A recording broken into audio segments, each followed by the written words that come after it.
Overconfidence and epoxy goes together like inflation and a budget. Pineapple on pizza. Ew. The point is, it's not a good mix. In this video, we're going to learn that the hard way. To make matters worse, this is my first commission piece. Wow, that's not good. Why is it splattering out? Accidents are going to happen, and we're going to make some expensive mistakes. So that's like $600 of epoxy and wood just wasted. The client originally wanted a large coffee table, but his wife didn't like the idea of a giant Texas-shaped table in her living room, so they went ahead and compromised. So we're going to be building an oversized Texas side table for his office. So I made a template to determine how best to cut down the slab and figure out the grain orientation. With the price of everything these days, I'm trying to make sure I limit my waste. So I'm trying to save as much of the slab as possible for future projects. I believe the saying is, waste not, want not. Semi-pro tip, take multiple passes when cutting down thicker material. In theory, this should help keep the blade from dulling too fast and costing you extra money. I went ahead and further trimmed down the slab, as I have some plans for these offcuts in the future. Like 12% of a plan for sure. Since I'm going to be using the CNC to cut out the shape of the table, I'm going to go ahead and use it to flatten the slab as well. I made sure to use shims and hot glue to level out the wood. That way I can remove the least amount of wood needed, as I'm going to need every millimeter of thickness for this table. You could use a flattening jig and a router for this, but I'm trying to get better at using my CNC, so I'm going to use this as time to practice. Looking back, this is probably not the best idea to go ahead and practice on a client's piece. Personally, the time I like to experiment and practice on things is when I'm keeping them for myself. But not so much for items I'm trying to sell. For whatever reason, I did that here and it worked out, but it still was a bad idea. And now I can go ahead and cut out the shape of the table. Everything was going smooth at this point, so I decided why not test and see if the CNC can cut out the full thickness of the slab.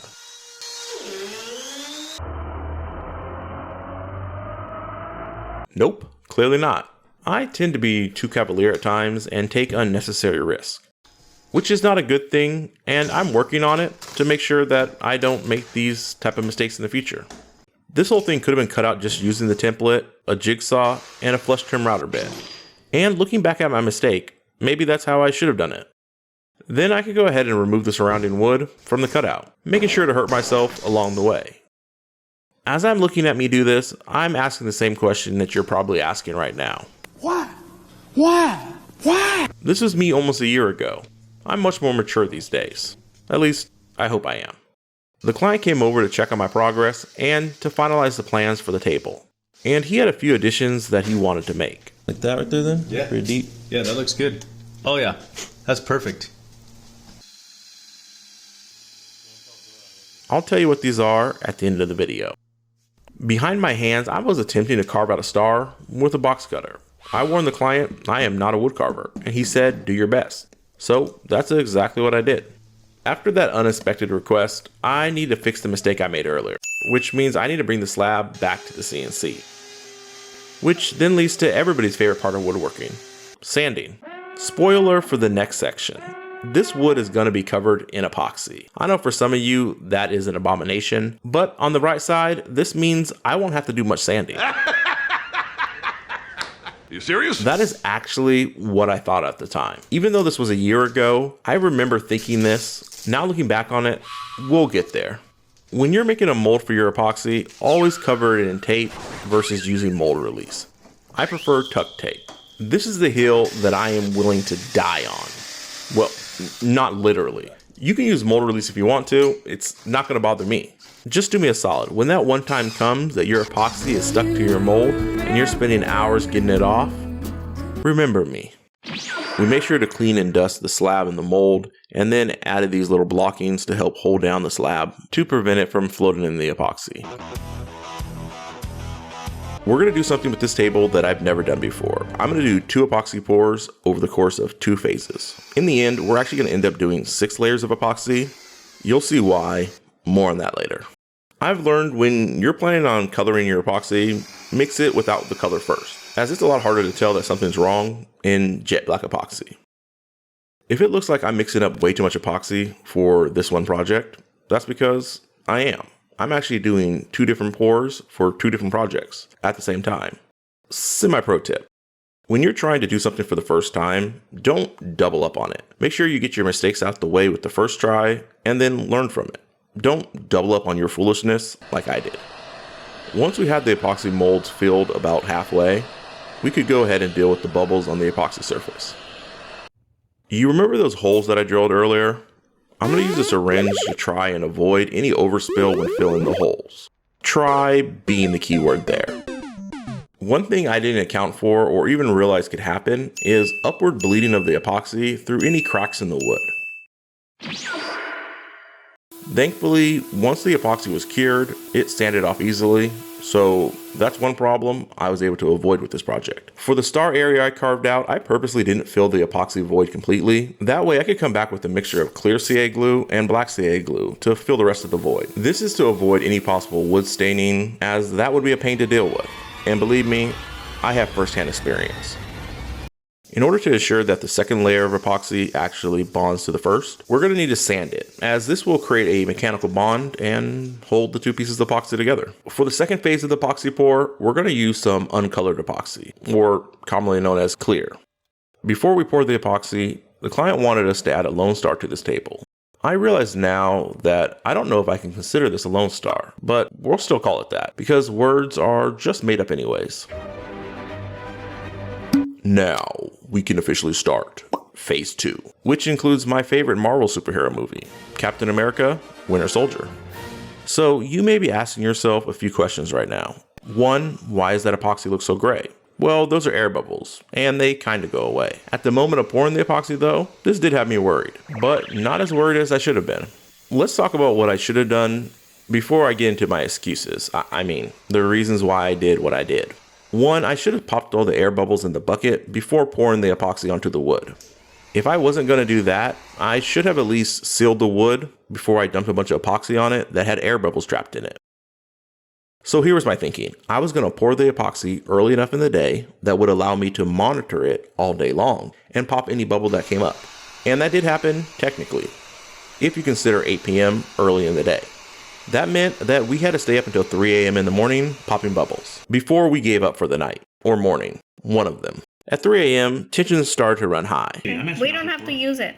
I'm just asking you not to do it. I really didn't want the wife to keep recording at this point, but thankfully, she didn't listen to me. Otherwise, I wouldn't have any footage of this disaster. I didn't record myself staying up all night trying to pop all the little bubbles and help fix the situation, but just making it worse. Words the wife says to me almost on every project, just let it be.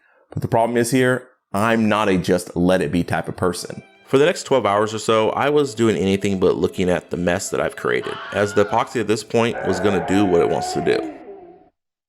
So later that day, I went ahead and inspected my, let's just call it workmanship. So here's what happened. The wood continued to off-gas and create more bubbles that are very nice and squishy, but also unpoppable. Here, do you want to say anything about your failures here? I'm a moron. Moron. To be fair though, all those little air bubbles here that came up were gonna be here regardless. So even if I didn't do all this stupidity here, that was gonna happen still. I mean, but then I could have fixed this easily. You could have fixed that. But those little air bubbles, right these there. micro bubbles, are because we didn't seal it. We should have sealed it first. Yeah, well. That's our problem. Yeah, overconfidence. Now we have to play the waiting game, as I need the epoxy to fully cure before I can demold it and try to fix the problem.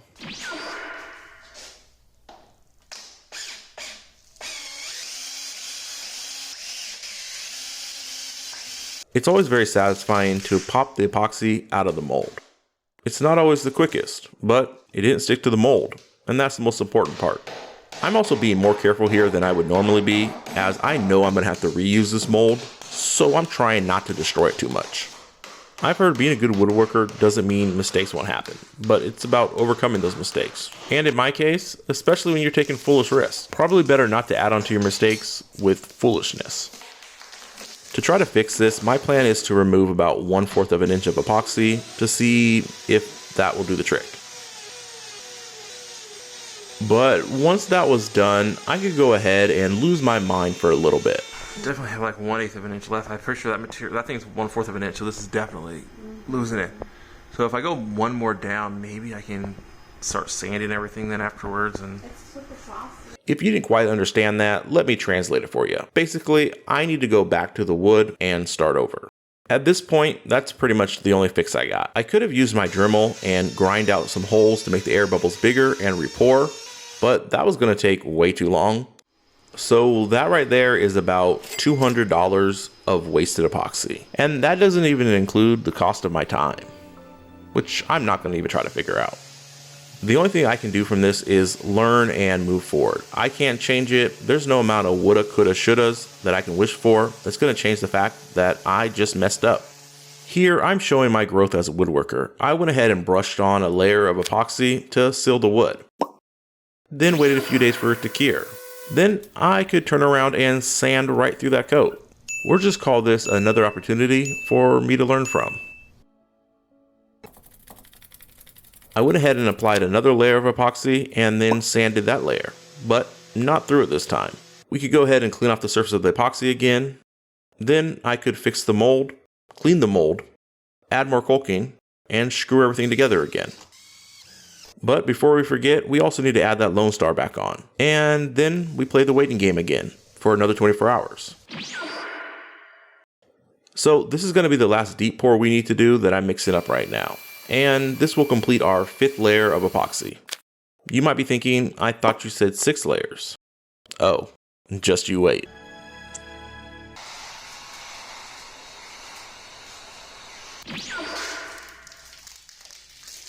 After waiting another week, I could finally demold the table again and check for flatness. And unfortunately, it wasn't flat. So I need to bring this back to the CNC once again. As you can see from the sped up video, the left bottom corner is a low spot. This also means that I have to flatten the top again, which means I have an opportunity to make another mistake and cut into the Lone Star. But I didn't do that, so that was a small moral victory for me. I'm optimistic at times, which leads me to wasting my time a lot of the time. The wood is exposed at the bottom of the table, so I made sure to do 3 coats of thick coat water-based poly. And when doing this, I realized the poly adhered very nicely to the sanded epoxy. And it's a pretty easy way to get a matte finish in the epoxy. Now, for some of you, this next step might be the most important step of your life. But for me, it was Tuesday.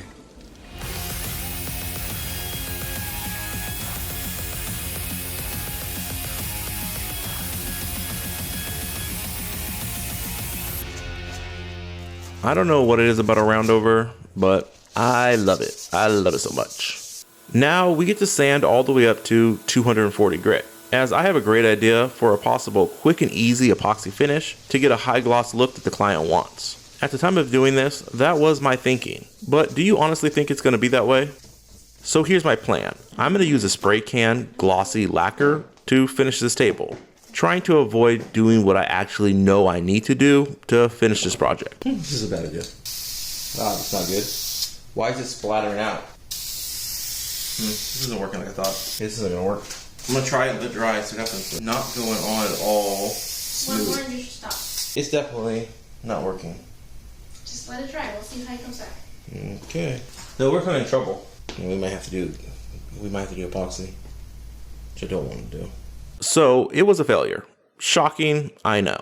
I could see sanding marks left in the finish, and to add insult to failure, the cans left some additional droplets all over the surface.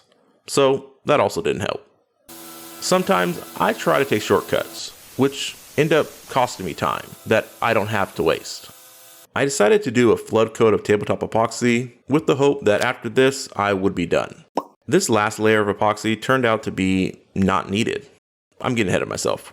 We'll get to that. While we wait for layer 6 to cure, we need to go ahead and shift focus to the legs. For the design of the legs, I'm going to keep everything pretty simple. There's going to be a lot of butt joints, a lot of straight lines, and a little bit of crossover. I'm going to be making these legs out of ash and then staining them black.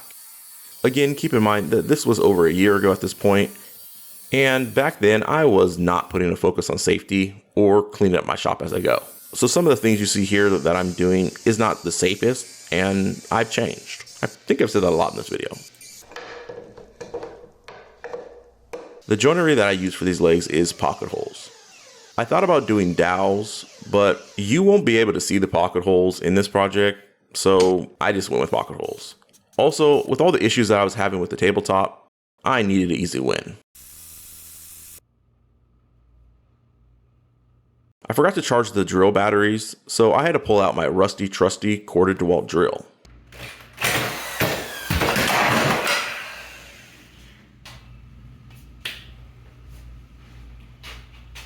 It's fine. Nothing.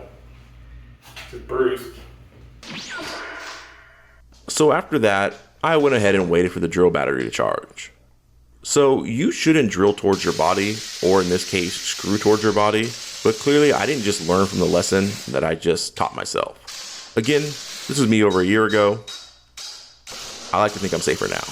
Like I said earlier, I went ahead and stained the legs black using Rubio Monocoat Pre-Color Easy, and the next morning I applied the sealer Rubio Monocoat, but in the charcoal finish, which on camera pretty much looks like I'm just doing the exact same thing twice, but I appear to have changed my shirt.